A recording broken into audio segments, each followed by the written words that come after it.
Hi mayam, ngasisu mayam gidamakta yamna kanaraba video ama pudana lakjare ado mayam mangda leribase tandan manadune mayam khangbusu yarongani khangdabusu yarongani tandan manane mayam atopa maming kari koge habde khangjedre ado masi mayam sije kari do kari da sisinage kari phahange habdo haijarake mayam khoigi khu sari tauba sikli tauba adagi khuzengda lumjanba nungaitaba chikpa adagi khoigi sayeng haido haije nungaitaba khotaba leibudo adu yam phale kamaina semge khotge habdo mayam ucharake yengminase mayam sumaina khonjida tu khonjida hapchallebako imana suba kara hore adu khonjida suraga magi tholakpa mahido tengkosida adum sumjanduineba ndo sumjanbaje kiching yamdi hapte kitang chamas amagi sangda hape amu sumaina khudam ama paisalaga sidaida subado sigumba khudam amu paisalaga sida hapsalaga subado adugi subasida khara patharakpasida mai mahi tholakkaneba adu mahi tholakpada sumani dara maya aduga mahi tholakpai sumgiba loigiba sida amuk sujanduine aduga isingje samas amagi sang hapirani aduduga amuk mahi amuk khara tholakpado adudo amuk sumduine adu mayam adum yengminaje ai adum ucharake mayam sumaina sum suduine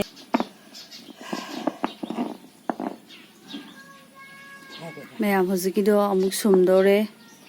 siji mayam kai dawrebe hekpaga khona suhawdrebako hanagi mahi khara leiri si thokhisena aduga ngarangdo suge khalaga adum thabak chinmandana hanagi asubudo ina adum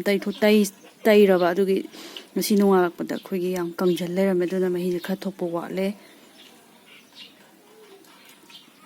adum yam sije yam kanage habdo ko ai isa khange ima do su khange aduna mayamda aina share tawjarakpane mayam aije ko khongje sidaida khuminta sunate sidaida nar ebo ko nawa phawreba adu nabase aduga nonglini diam kana naramdeba ko khong kitang ne thabadi narameba ko aduga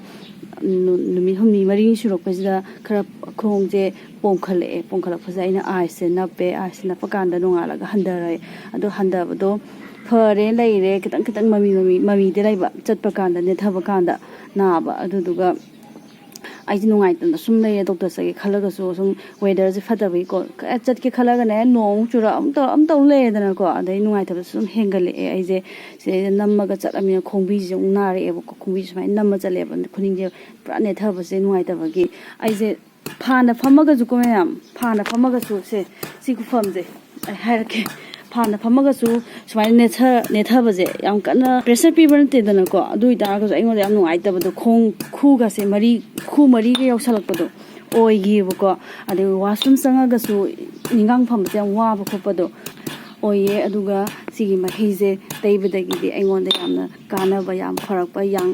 yang khangde se yang dong jang ba tare khogi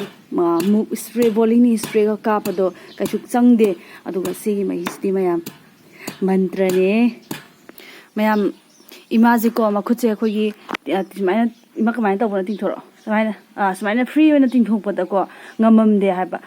habadi ngamamde bako ado khogi bolini spray sumo spray kapaga su ngatangi oina pharaga su khogi adum khangde sigi hidak sina tayu kanda aina ima sina tay yengol mai yenghan kanda si tayba kanda yang ngamme na ima ka tawne kamaina to samaina haidokpaje ngamme na hoji adum sigi hidak se sisinari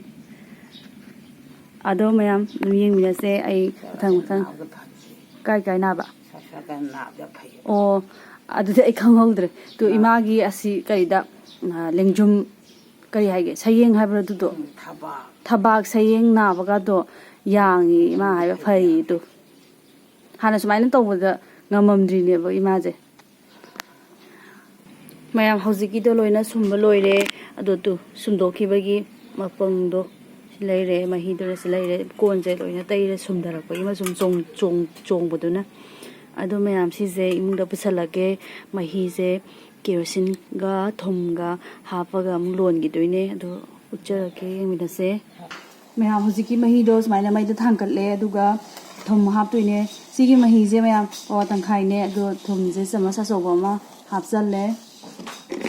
ꯑꯗꯨꯒ kerosene ꯑꯃꯨꯛ ꯍꯥꯞꯇꯣꯏꯅꯦ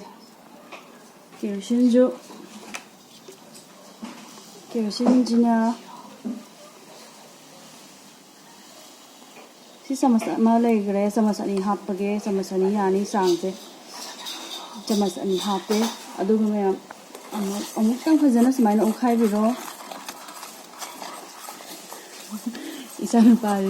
먹어가 짜비 하이네리 섞어라까네부터 아주나 메이제 그냥 삑나 하비요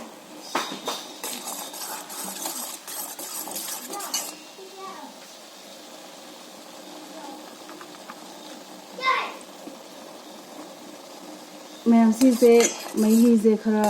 कंगजलक नंगजलक पैदो अदम थतुनिको येंगसे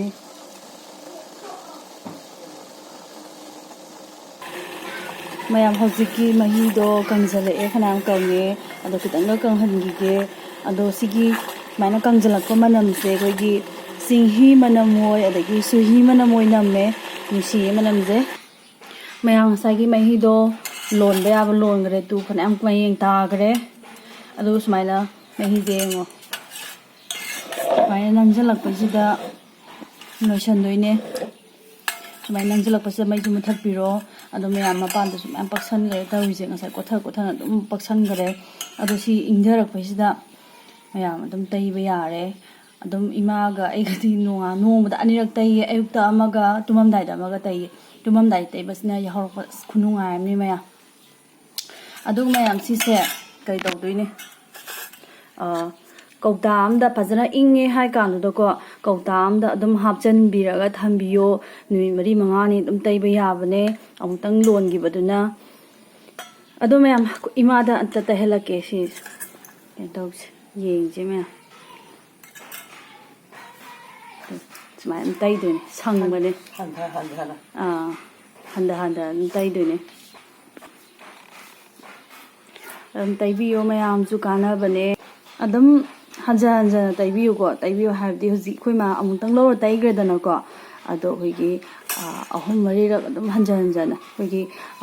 हुजी तैगिबा अहांबा तैगिबदो अदुदुना खोगी फजना absorb ओइर मतुंगदा अम तैबियोबा नालगा नम यांगबने याम नुंगाइबने ma'am हौजिकी महीदो आइदी सी कौतासिदा ओइना हापचल्लेगा थम्मे